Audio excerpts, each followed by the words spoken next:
నమస్కారం. నేను డాక్టర్ శ్రీనివాస్ చెల్మిల సంస్కృతి ఆయుర్వేద క్లినిక్ నుంచి మాట్లాడుతున్నాను. జనరల్‌గా ఎప్పుడు వ్యాధుల గురించి మాట్లాడుతుంటాము. ఈసారి ఏంటంటే జనరల్‌గా పేషెంట్స్ వచ్చే క్వెషన్స్‌ని వాటిని అపోహలు వాటి గురించి మాట్లాడదాం. అందరూ అడిగేది డాక్టర్ గారు ఫ్రిడ్జ్‌లో పెట్టిన ఫుడ్ తినొచ్చా అని అడుగుతుంటారు. జనరల్‌గా మనం ఫ్రిడ్జ్‌లో ఏంటంటే నెక్స్ట్ డే రాత్రి పూట ఏదైనా మిగిలిపోయింది నేను రాత్రి పెట్టి నెక్స్ట్ డే మార్నింగ్ ఎప్పుడో మనకి ఫీల్ ఉన్నప్పుడు తింటుంటాం.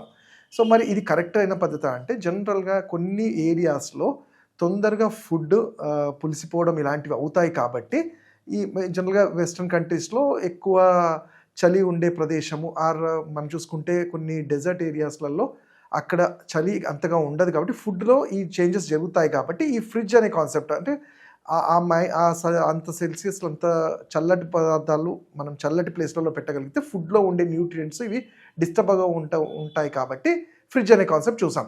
బట్ మన ఇండియన్ కల్చర్‌కి మనం ఇప్పుడున్న ఈ జనరేషన్ ఈ లైఫ్ స్టైల్‌కి నిజంగా చెప్పాలంటే అన్ని వేళలా ఈ ఫ్రిడ్జ్‌లో పెట్టింది కరెక్ట్ కాదు. కాకపోతే ఇది ప్రాక్టికల్‌గా కొన్ని సందర్భాల్లో కుదరకపోవచ్చు. బట్ ఎక్కడైతే మనము అవాయిడ్ చేయగలుగుతాం వాటి గురించి మాట్లాడదాం. మనం మోస్ట్‌లీ ఏం చేస్తామంటే ఇప్పుడు నాన్ వెజ్ ఐటమ్స్ ఏదో పండగ ఉందని చెప్పో లేకపోతే ఇంకేదో మన సెలబ్రేషన్స్ ఉన్నాయని ముందు తీసుకొచ్చేసి ఫ్రిడ్జ్‌లో పెట్టడం చూస్తాము. అది చికెన్ కానియండి, మటన్ కానియండి, ఏదైనా కానీ ఈ రెడ్ మీట్ కానీ.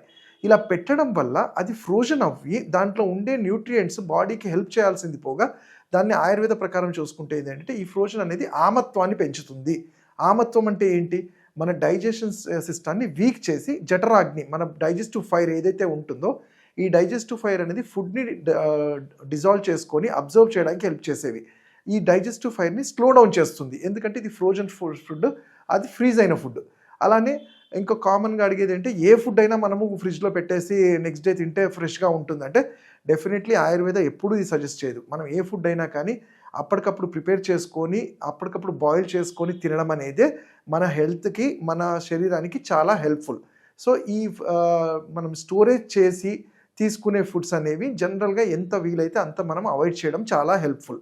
అండ్ జనరల్గా చూసుకుంటే ఇలా తీసుకునే ఆయుర్వేద ప్రకారము చల్లటివి ఫ్రిడ్జ్లో పెట్టినవి తీసుకునే ఫుడ్లు ఫ్రూట్స్ కూడా మనం అనుకుంటాం ఫ్రూట్స్ కూడా మరి ఎక్కడ పెట్టాలి అంటే మనం జనరల్గా ఎక్కువ సన్లైట్ కాకుండా నార్మల్ స్టోరేజ్ చేసుకున్న ప్రాబ్లం ఉండదు. కాకపోతే ఫ్రిడ్జ్లో పెట్టడం వల్ల వాటిలో ఉండే న్యూట్రియంట్స్ అన్నీ కూడా డిజాల్వ్ అయిపోవడం అబ్జర్వ్ అయిపోవడం జరుగుతుంటాయి. మన శరీరానికి ఏవి అందవు. అయితే ఆయుర్వేద ప్రకారం కూడా చూసుకుంటే ఎప్పుడైతే ఈ చల్లటివి ఫ్రిడ్జ్ కూల్ ఐటమ్స్ తీసుకుంటామో వాతం అనేది శరీరంలో పెరుగుతుంది. వాతం అంటే ఏం లేదు, శరీరంలో డ్రైనెస్ పెరగడము మనం సర్వసాధారణంగా చూస్తుంటాము. మీరు ఒకటి అబ్జర్వ్ చేస్తే మనం చూడండి ఎక్కువ చల్లగాలికి వెళ్ళినా కానీ మన శరీరం అనేది డ్రై అయిపోతుంటుంది. మరి అలాంటిది ఫుడ్ రూపంలో మనం తీసుకోవడం వల్ల డెఫినెట్లీ ఈ వాతం అనేది పెరుగుతుంటుంది. అండ్ ఇంకా ఐటమ్స్ అనేవి చూసుకుంటే కూడా కామన్గా మనం ఏం చేస్తాం ఇడ్లీకి చేసేది వడకి మన దోశ పిండి బ్యాటర్ ఇవన్నీ కూడా రాత్రి నానబెట్టి ఫ్రిడ్జ్లో పెట్టేసి నెక్స్ట్ డే పులిసిన తర్వాత తీసుకుంటాం. ఇది అందరికీ హెల్ప్ఫుల్ కాదు. ఎస్పెషల్లీ ఈ వాతానికి సంబంధించి మోకాలు నొప్పులు ఉన్న వాళ్ళు కానివ్వండి, స్కిన్ ప్రాబ్లమ్స్ ఉన్న వాళ్ళకి ఈ ఫ్రిడ్జ్లో పెట్టిన ఐటమ్స్ ఈ ఫర్మెంటెడ్ ఫుడ్స్ని అవాయిడ్ చేయడమే చాలా బెటర్.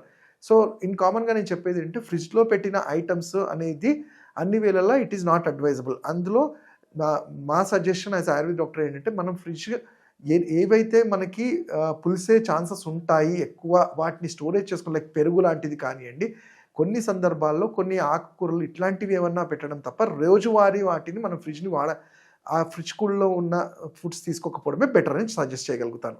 ఇంకా వీటి గురించి తెలుసుకోవాలంటే నన్ను ఆన్లైన్ కానీ నా పర్సనల్ క్లినిక్స్లో వచ్చి నన్ను కలవచ్చు. నా నంబర్ 7658909501.